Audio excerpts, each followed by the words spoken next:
Top Med Talk. Nick Majerison here. Welcome to Top Med Talk. This piece is taken from the Perioperative Medicine Shared Interest Group's 2018 annual conference, Measuring, Managing and Minimising Risk, which was held in association with the Australian and New Zealand Society of Geriatric Medicine and the Internal Medicine Society of Australia and New Zealand. Don't forget to check out the show notes on topmedtalk.com for more details. Have a listen.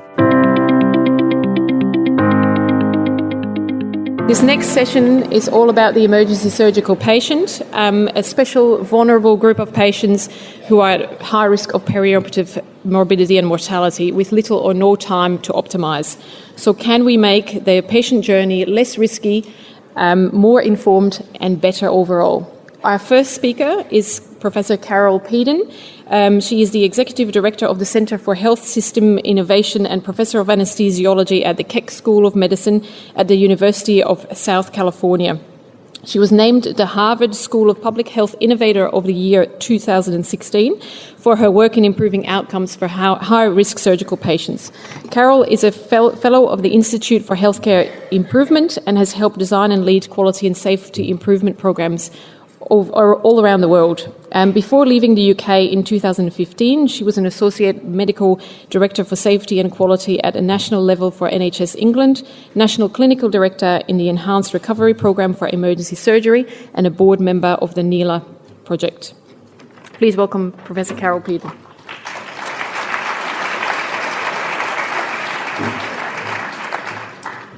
Thank you, Jill, and thank you to the committee for inviting me to Melbourne, which is one of my favourite cities in the world.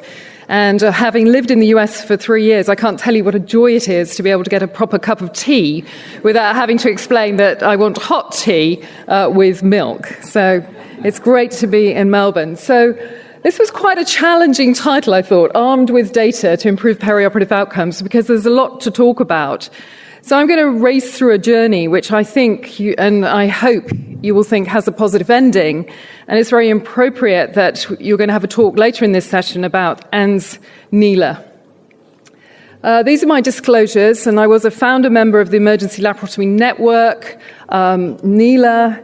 I was QI advisor to NELA, QI lead for the EPOC study, and I'm going to talk a little bit about EPOC, and QI advisor and a co-applicant for the Emergency Laparotomy Collaborative.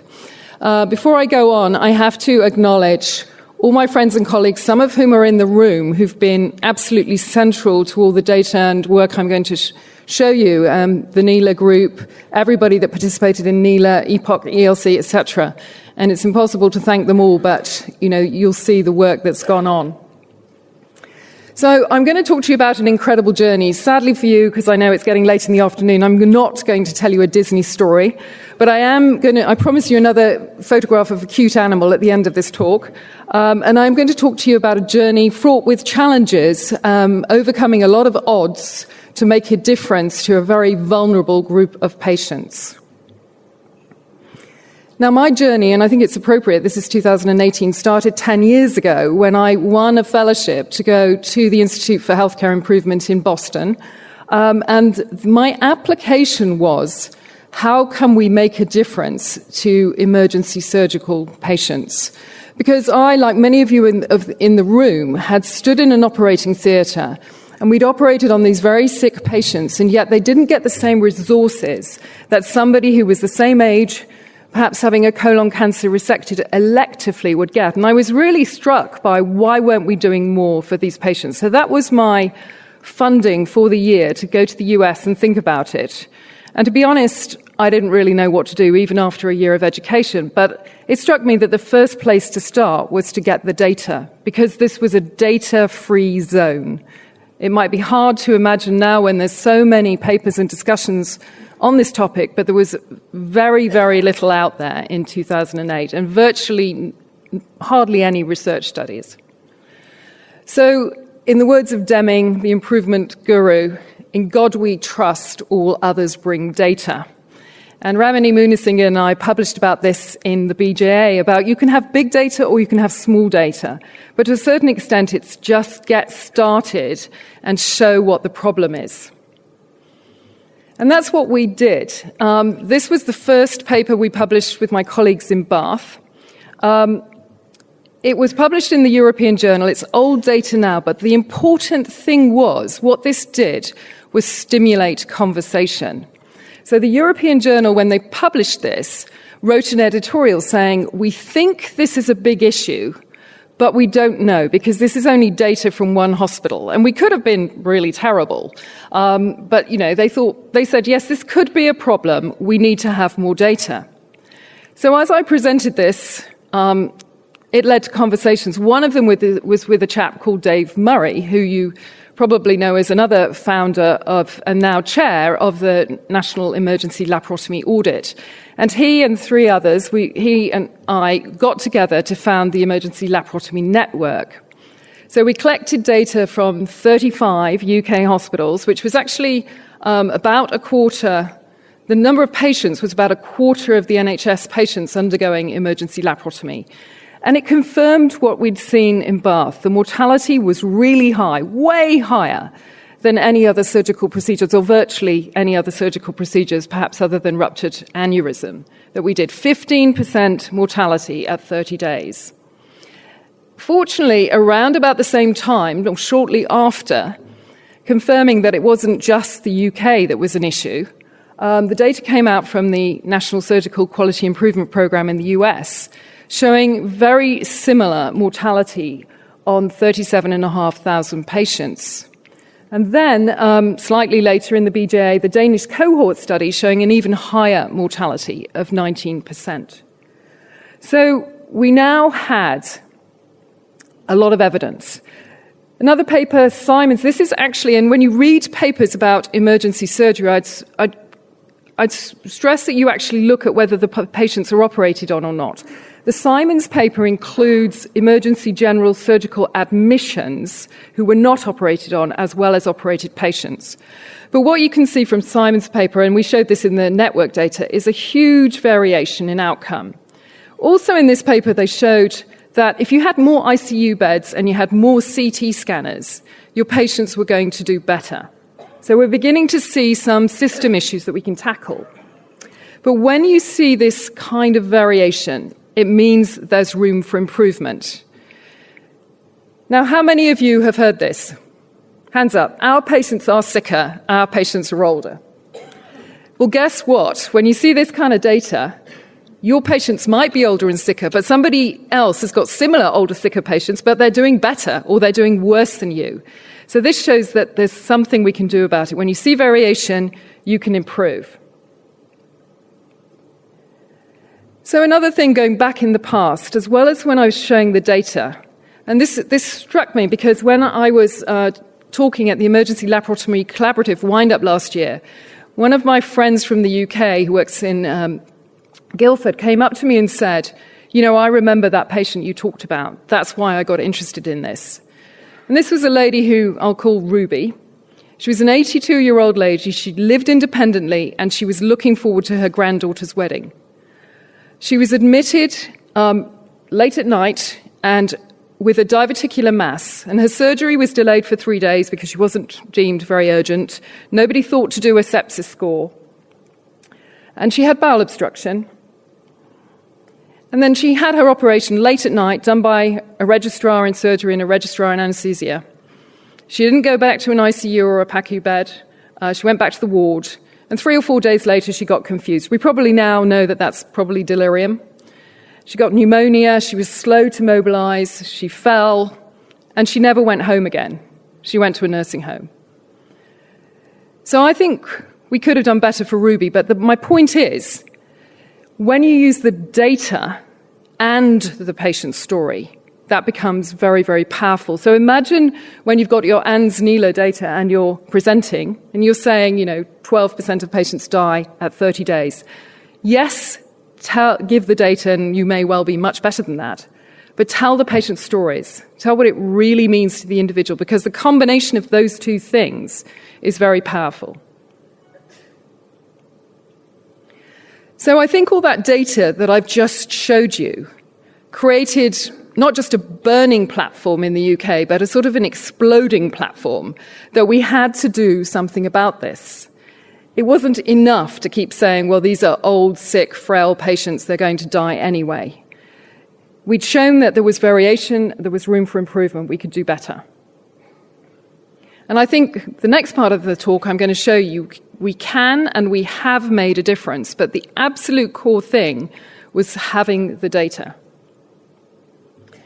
I'd also like to talk about the fact that I think it wasn't just the data, it wasn't just the stories, it was the fact that we all, and I'm talking generally, surgeons, anaesthetists, nurses, theatre nurses, ICU staff, we all recognised that there was a problem here, that we were not doing a very good job for emergency surgery patients. We weren't prehabilitating them, which we couldn't, but we weren't really doing anything. We were just letting them to take their chances.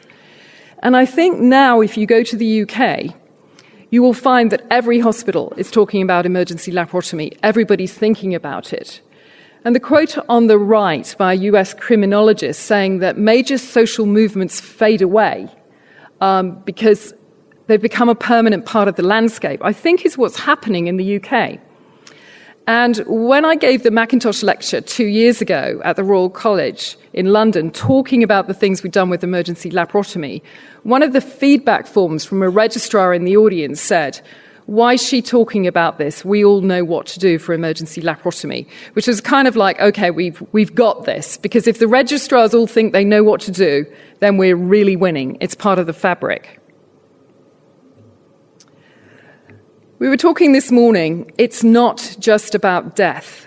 Death is the tip of the iceberg. When we don't do the best job we can for these patients, they get complications, they linger, they don't go home to be independent, all those things. So we have to think about it, that it's not just the tip of the iceberg. And this is data from the fantastic Michigan Surgical Quality Collaborative. 80 to 90% of the mortality in this high-risk group of patients, but also nearly all the complications. Another paper from Zara Cooper at Harvard showing the kind of mortality, but also, the fact that many of these patients did not return home. And look at this, if you're over 85, your mortality at 90 days, and remember, or 180 days, was 50%. And remember, that's the data we now are talking about, thinking about, not just 30 days, but do you get to go home? Do you get to be independent? If for the 75 to 85-year-old group, it's still 30% mortality at 180 days.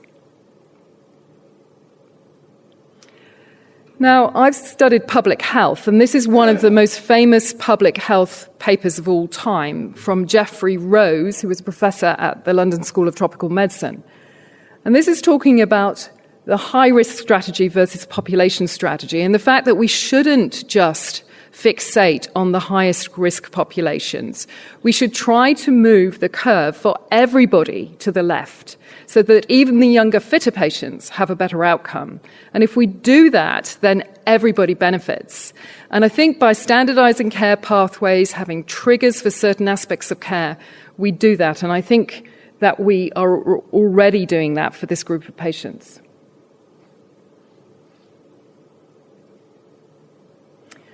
So at this point, I'd just like to celebrate how far we've come.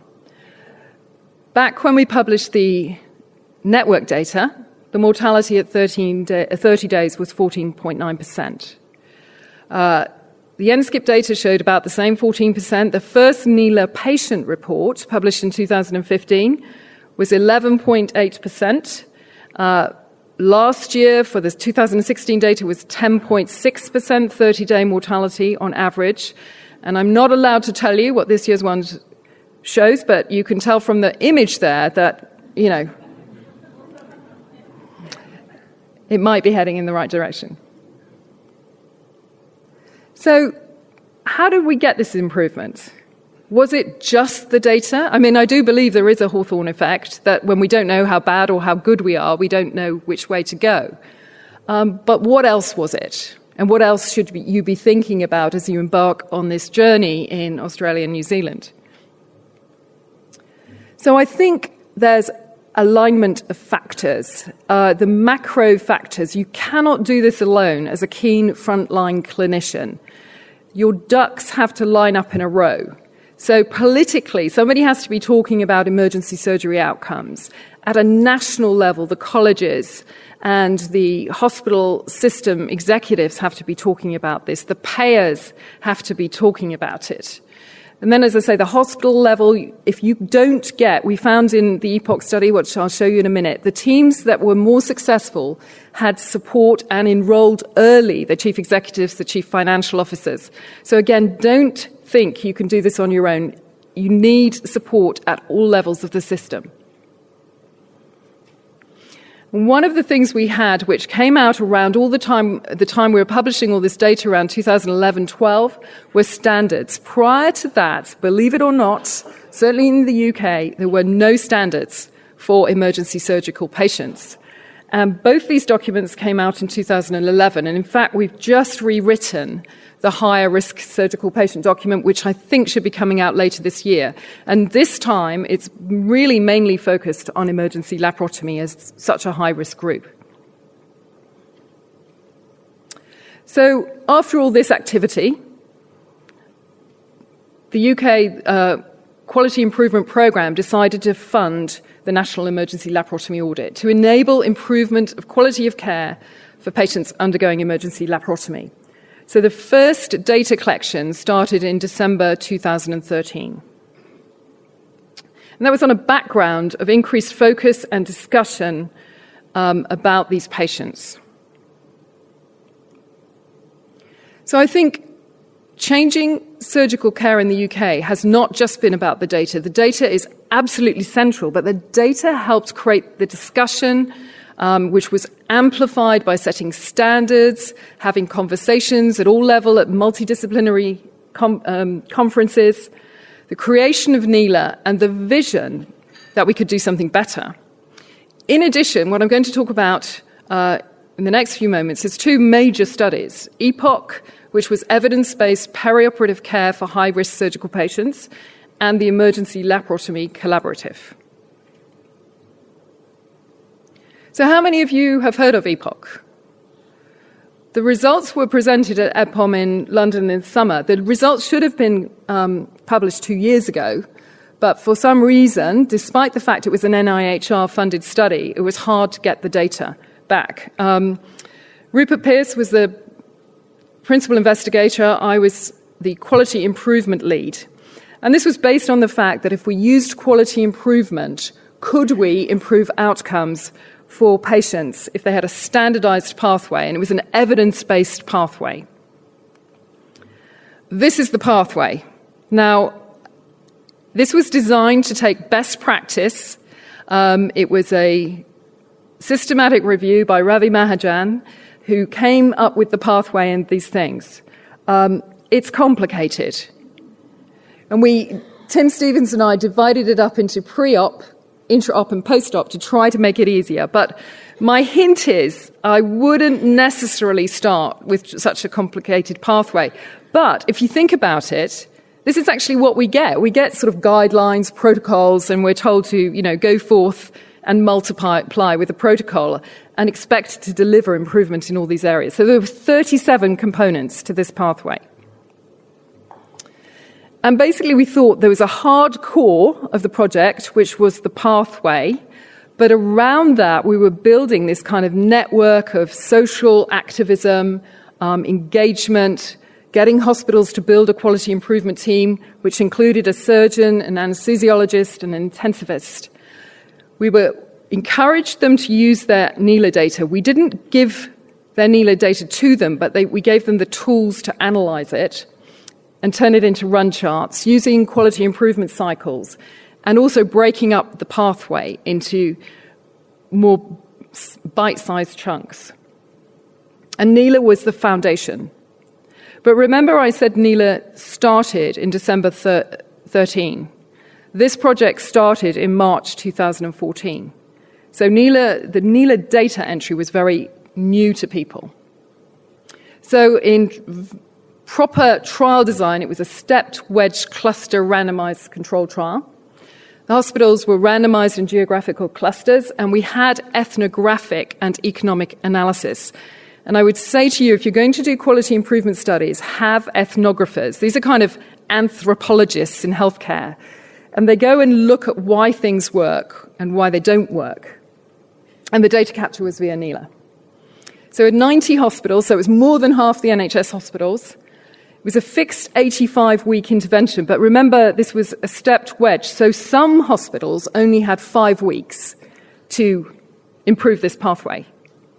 And a few had the full 85 weeks. We got 27,000 patients, and it was powered for a mortality reduction at 90 days from 25 to 22%. And it was basically every patient that was eligible. So if you look, we did manage, in the short period of time, we did manage to improve some processes. Some things got better. But basically, I think as we heard in the last session, there's a dose-response curve, and I don't think we had enough dose for the response we were seeking. And people, this is very difficult to see, but basically people worked on things that were easy to do.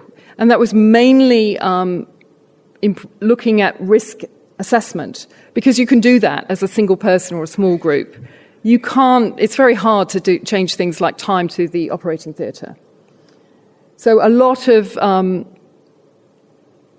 sort of risk assessment, both at before surgery and after surgery. So this is in press in the Lancet. It's been accepted by the Lancet. A lot of discussion because the outcome was negative. There was no difference with this quality improvement approach. It was very quality improvement light touch. The teams only got 1 day, which was setting the scene, and a half day of quality improvement, plus a database, plus some support. But really we designed it to be a pragmatic intervention that was more like the real world. So how much report do you need? So we did improve processes, but overall we made no difference. But remember, it was powered to show a reduction from 25 to 22% mortality, which was based on the historical data. Overall, we had 16% mortality at 90 days. So, everybody got better, basically. So what did they do? Most people used run charts, so they put their data into charts, which showed how they were doing on a daily basis, and analysis and feedback of data was important. And they also broke up the pathway, so they into more bite-sized chunks.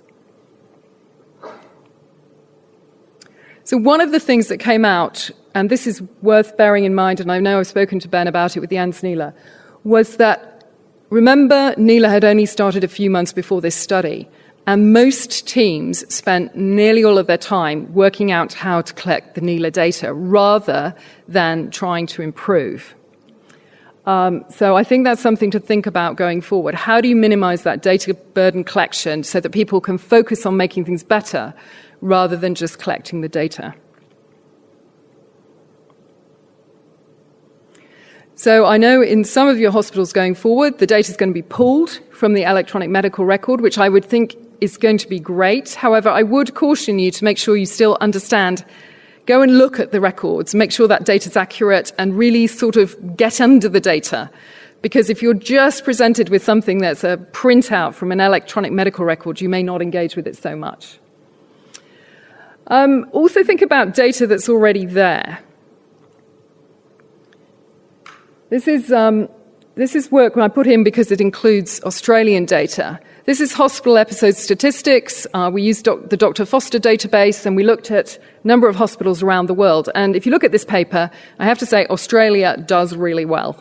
So congratulations, Australia. The UK does not do very well. But remember, when you're looking at international comparisons, you're not necessarily comparing apples with apples. The US tends to send a lot of their patients out quite quickly to skilled nursing facilities, so the patients may not actually die in hospital.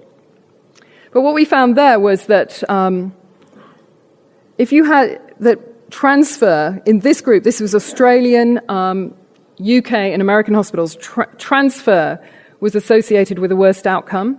If the surgeon was on site and freed from other duties, that positively correlated with better outcomes. High-volume units and low-volume units did worse, and that might be because the high-volume units got more transfers and they had the sicker patients. And look at the ICU beds. The more ICU beds you had, the better you did. The other data you've got here is the fantastic Australia-New Zealand surgical audit, which shows you the patients that are sick, that are dying, the emergencies, the older patients. And the most common issue is delays. So there again, you don't have to go and collect the data. You've got some data there already that you can start working on. Where are the delays in your system? What are you going to do about it? So the other project I was involved with before leaving the UK was the Emergency Laparotomy Collaborative. And I would like to emphasize the amount of discussion around these two projects I think have helped drive the improvement. Rupert Pearce was great with EPOC. It was an NIHR-funded study. People wanted to participate in it.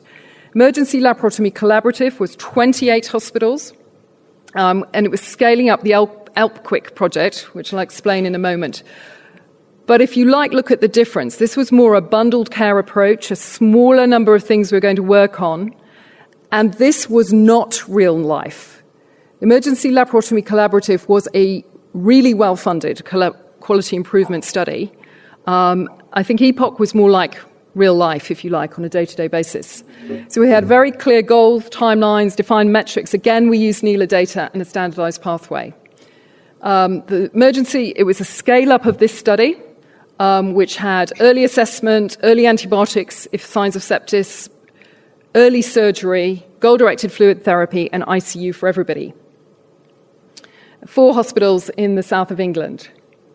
So if you like, it was a pilot study which we scaled up with the Emergency Laparotomy Collaborative. So it showed a significant reduction in risk-adjusted mortality published in the British Journal of Surgery in 2015. So in the collaborative, we had more focus on the elderly, the frail, early identification of sepsis. We took a sort of enhanced recovery approach, enhanced recovery light, if you like. We had a lot more time with the teams, a lot more quality improvement, a lot of focus on change management and leadership, how to lead a team that was going to make change happen. And again, it was a year later, so people were more familiar with collecting the NELA data, and they could work more. But you can see how much more input. Remember, EPOC, the teams got a half day. With this, they had frequent meetings and coaching in between. And we gave them their data. We actually gave them data back that looked like these run charts so that you could see how you were doing. And we also used benchmarking, so you could see how you were doing to all the other 28 hospitals in the collaborative. And collaboratives are important because you can meet regularly and share your improvement or your failures, and I think that's an important point with these. So the results were that, and this is, we're submitting for publication now, nearly 6,000 patients had an emergency laparotomy. The mortality rate improved from 9.8% to 8.7%. The national data, the NELA data at the same time was 10.6%. The length of stay fell. Teams were happy. We built quality improvement knowledge, and we did improve process measures. And I know that there are people in the room, and the Western Australian audit, that might get down to 5% mortality at 30 days. And there were teams in this, including my old hospital in Bath, who got down to 5% mortality within this project. And people were happy. Get people together, get them sharing their data, drawing their graphs, celebrating it. And we talked this morning a bit about burnout, and this is a good way to get them focused on a project, sharing ideas and coming together. What else can we do? New directions for emergency general surgery. We just had a big discussion about frailty. This is what I'm working on now in the US and also collaborating with the Australian New Zealand College. And remember, when you're showing data, that very clear infographics like this with the money in the picture are very, very important. If you want to persuade those chief executives, those MPs to change, put this kind of data up there. This is the US, 164 billion in costs associated with delirium, the commonest postoperative complication in older patients. Get somebody to do this kind of infographic for you, very powerful. So you can go to the website, the Brain Health Initiative, and again, engage really senior people. We've engaged the American Association of Retired People, very powerful body in the US. And they're going to do the marketing and the flyers and the patient information. So again, we're aiming for a public health campaign and a social movement. Finally, don't forget the patient voice. If you haven't seen the New England Journal of Medicine Catalyst, the great articles, I was very privileged to be invited onto a round table to talk about how we hear and use the patient voice. And I think there are a number of things. We can use it in the design of care, as an input to care, and as measuring the outcomes of care. And it's actually surprisingly easy to get more patient input by just asking the more sort of consumer-faced questions like, how could we have done it better? Or the what matters to you question. So think about asking your patients those questions, even after their emergency surgery, and putting that into the design of your pathways. So I know there's lots of people working in this area, but the group at Harvard, Sarah Krupa's group, are particularly looking at this shared decision-making in emergency general surgery, the older patient, and not only hearing, but asking the patient for their opinion in an appropriate way. And I told you I'd finish with another cute dog slide. This is a patient we had at Bath who was dying following an emergency laparotomy. He'd had multiple repeated surgeries and he didn't want any more. What he wanted was to see his dog again. So we took him outside and his wife brought his dog in before he died. So that is, it's not necessarily, and I'm sure you all know that about operating. So to conclude, I think data is absolutely essential, but we need standards as well. We need quality improvement tools, and we need some ideas about how to do things differently or better. Otherwise, we're just improving something that doesn't work very well anyway. So in summary, we've seen, in the UK anyway, significant improvement in the last few years driven by data.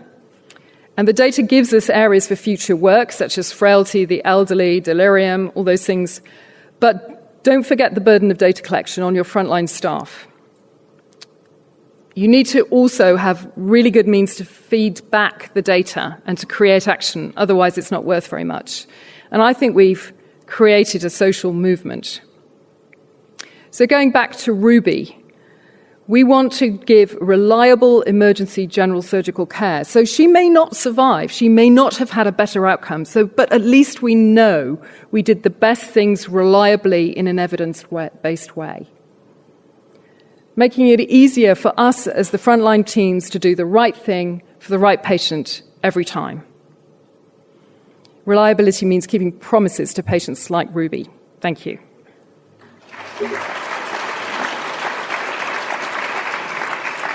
Top Med Talk. Nick Majerison here. Thanks for listening to Top Med Talk. Now, before we let you go, it's important that we remind you to subscribe to Top Med Talk. That way you'll never, ever miss another episode. Also, if we could encourage you to join us on social media, Twitter, Facebook, LinkedIn, YouTube, pretty much every single social media platform, we're there. Join us. And finally, check out topmedtalk.com. If you go to our website, you can subscribe to email updates. That way we can always tell you where we're going to be, what we're going to be doing, and how you can join us. topmedtalk.com and click on the section marked email updates. Finally, Top Med Talk is proud to act as the broadcasting arm of EBPOM, Evidence-Based Perioperative Medicine. We'd love you to find out more about them as well. ebpom.org is their website. That's ebpom.org. And if you go to ebpom.org/meetings, you can find out about some of the wonderful meetings that we attend and cover across the year here on Top Med Talk. That's ebpom.org/meetings.